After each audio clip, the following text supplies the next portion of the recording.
জি, আলহামদুলিল্লাহ first national টিমে ডাক পাইছি। আলহামদুলিল্লাহ সব মিলে আলহামদুলিল্লাহ সবার সাথে এনজয় করতেছি। সবাই যেভাবে এনজয় করতেছে আমি সেভাবে এনজয় করতেছি। না, ন্যাশনাল টিমে তো আলাদা। ন্যাশনাল টিম মানে প্র্যাকটিস একটু হার্ড হবে, সেটাই স্বাভাবিক।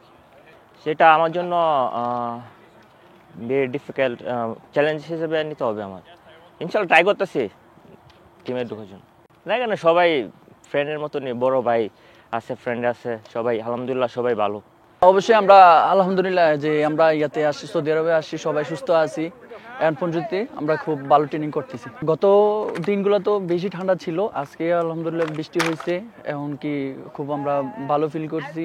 দেন আমরা শিলংয়ে যাই আমরা খুব মানে নিতে পারবো তাড়াতাড়ি। ইন্ডিয়ান ম্যাচ নিয়ে তো আমরা কোচিং স্টাফ ভাবতেছে, এমনকি প্ল্যানগুলো যেগুলো দিচ্ছে এগুলো আমরা করতেছি মাঠের ভিতরে। যদি আমরা ইনশাল্লাহ করতে পারি মাঠের ভিতরে, ইনশাল্লাহ আমরা জিতবো।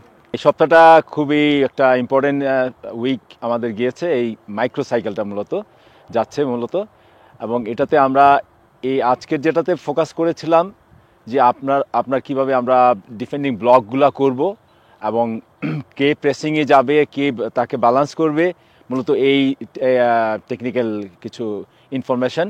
পাশাপাশি ইন্ডিয়া কিভাবে তাদের অ্যাটাকিং স্ট্রাকচারে যায় এবং আমরা কীভাবে ব্লকগুলো তৈরি করব, এই নিয়ে আমাদের ক্লাস হয়েছে। সো ওভারঅল আজকের সেশনটা খুব এনজয়েবল ছিল এবং ছেলেরা খুব হার্ডওয়ার্ক, মূলত প্রচণ্ড এফোর্ট দিতে হয়েছে, এনার্জির ব্যাপার ছিল এবং প্রত্যেককে দেখা গেছে যে তাদের সর্বোচ্চটা দিয়ে কাজ করেছে আজকে।